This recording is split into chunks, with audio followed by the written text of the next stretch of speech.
Well, we almost finished this course. We will add a few details for make it look better.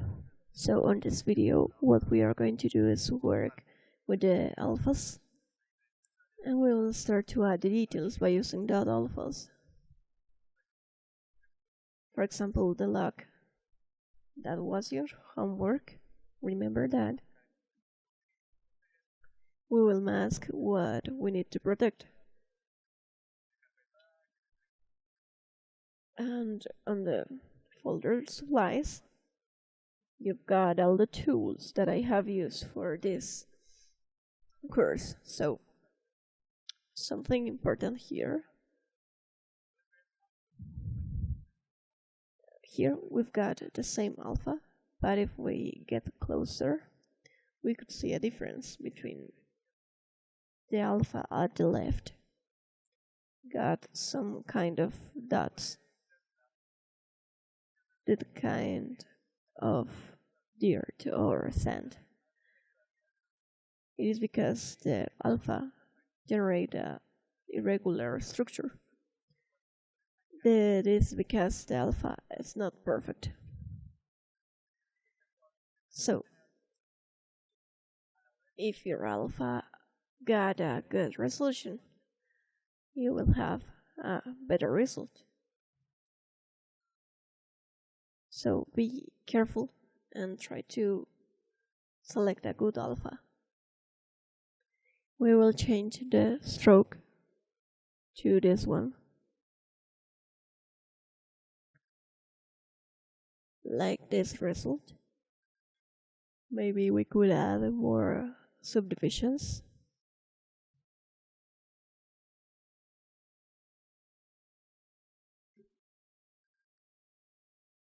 There, now we've got a pattern here on this heart.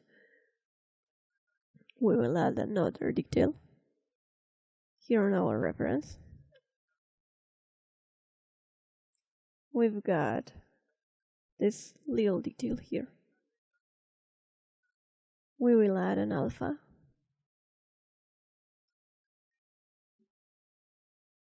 ZBrush could be. First, we will create a hole for the screw.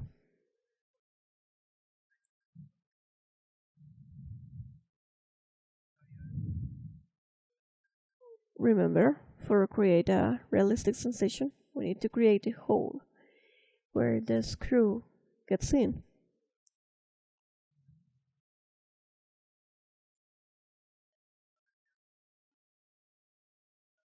So this is the level of realism that we want to get or apply to this model. We could change the alpha for generate the other. We will import another image, and in this case we will extrude outside. There, now we've got our screw. Because we could see the piece from a far distance, this kind of dirt on the gun, we can't visualize it. But if we move closer, probably. Sometimes I guess that we could smooth this for fix that kind of errors.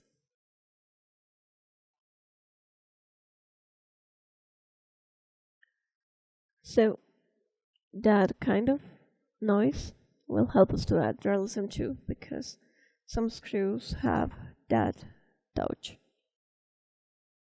But if you need something very fine or very perfect, we could select an insertion brush.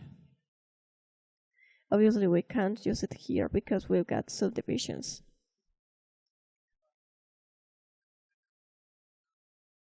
But we could use extra geometry.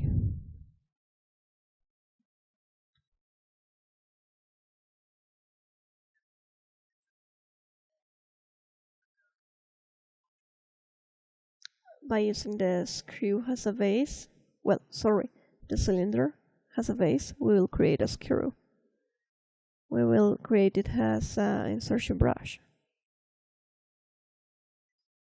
We will use this screw. I created this before, the same technique. If you want to use this brush, you could have it on the supplies material. What we are going to do here is hide the other part of the geometry. And if we got the original piece with subdivisions, that could help us. So we will, if we press Ctrl, the mesh will not reveal as a Dynamesh. In this case, we will just move the screw to the correct ubication. You could resize it if you wanted.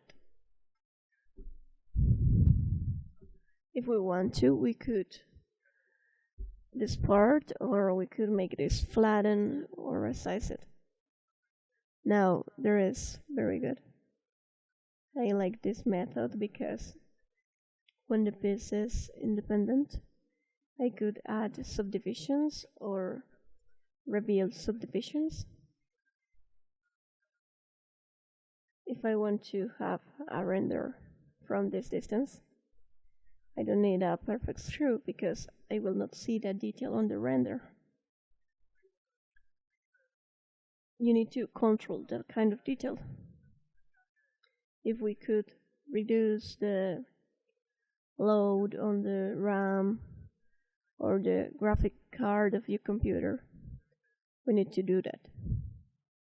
If we want to have a render, a close render, I will add a couple of subdivisions, and there it is.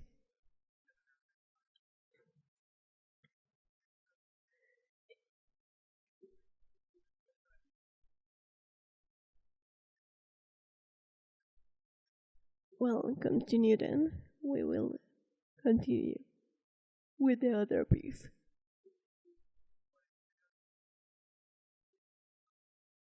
Now, in this case, we will do the same. We'll go to the alphas that we need and start to add.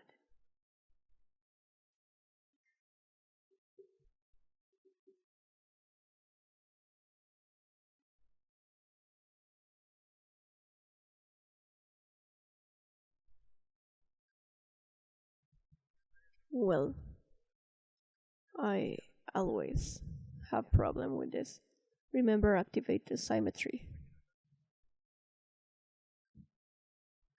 We will mask the parts that we need to protect, just in case. And we will add more detail. Another alpha.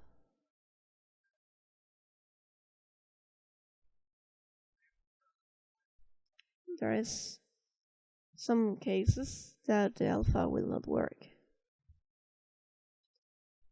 For example, this one.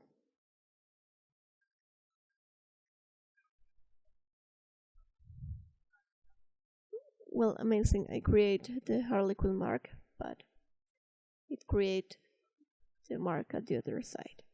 So, in this case, the symmetry will not work.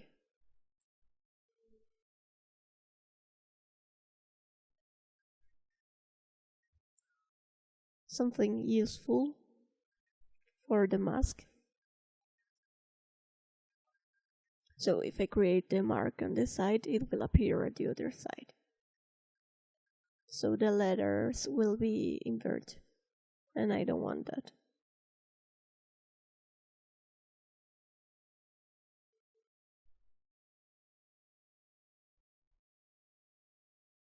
We will continue with the other piece. Visualize the reference. Obviously the screw.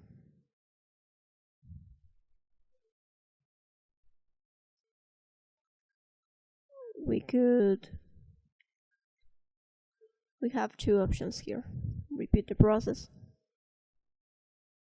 and modify the screw size till we get the result that we want. Or if we get here an independent subtool, we could clone the existing screw. So, for example, if I press Ctrl and the circle in the middle, we will clone the subtool.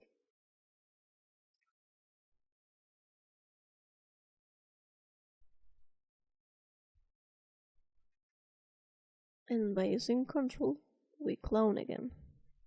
And there it is. Very simple. Other thing that is important too, when you duplicate a subtool, it's that the last piece is the one without any mask. So if we press Ctrl H, we could visualize the other mask.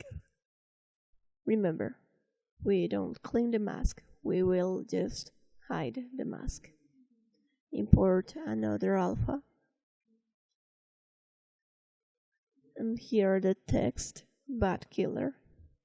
But I want the icon, so I will use it.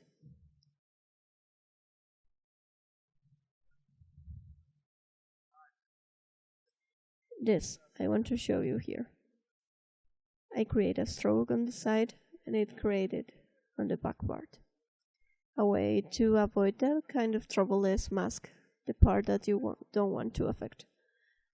We'll go to the auto masking panel and backface mask. So the things that aren't here on the canvas will not be affected by my brushes. Here